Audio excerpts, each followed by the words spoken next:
For another vlog, nandito tayo sa may diversion road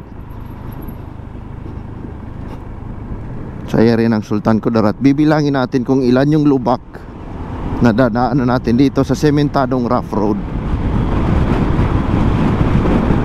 Hindi naman ito ganito kalala noon, pero over time,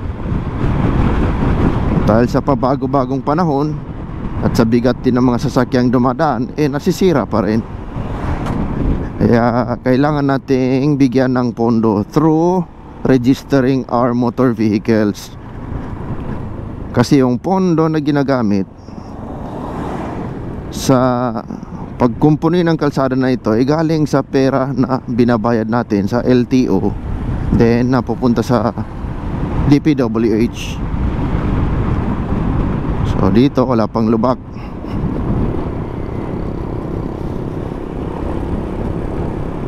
Mamaya bibilangin natin pagbalik kung ilan naman yung lubak na dadaanan natin.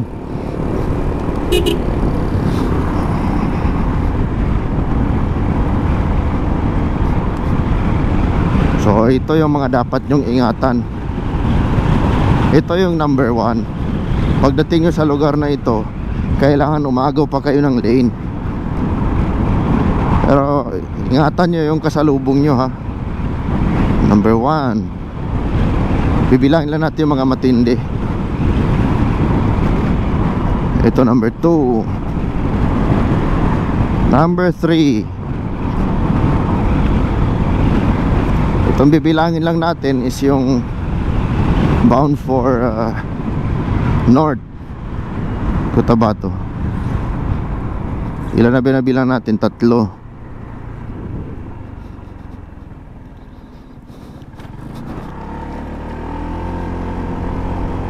So, especially kung motorcycle rider ka, ito ang ingatan mo dahil maliit lang yung gulong natin. Pag na-shoot ka sa mga lubak na yan, jack,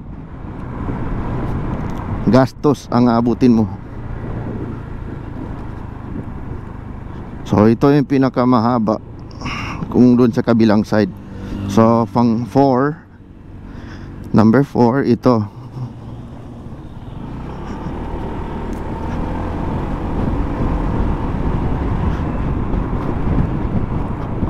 This is to give a fair warning para sa mga dadaan dito.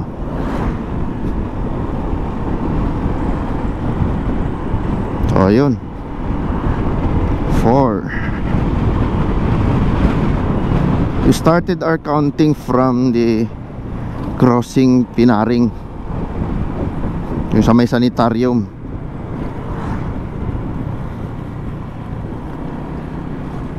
Oo, may lubak pa rin, but that will not cause an accident, a road crash.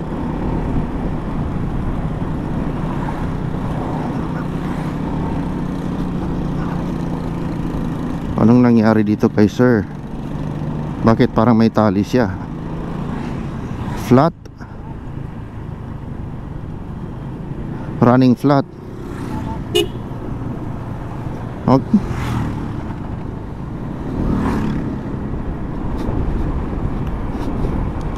So, papunta pala siya ng vulcanizing shop.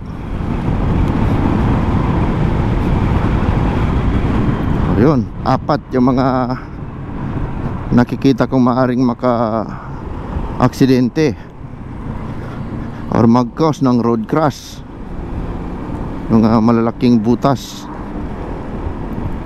Pero kung susumahin mo, hindi lang yun, kung isasali mo pati yung mga maliliit. So mamaya pag uwi natin, bibilangin naman natin yung butas kasi mas marami yung pabalik.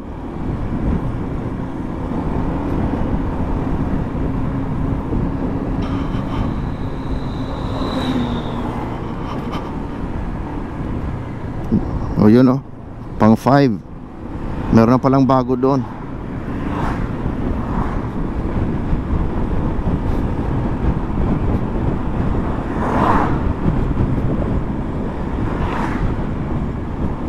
So I think these 2 K cars ay hindi talaga magkasunod. So 5 no, yung nabilang natin kanina.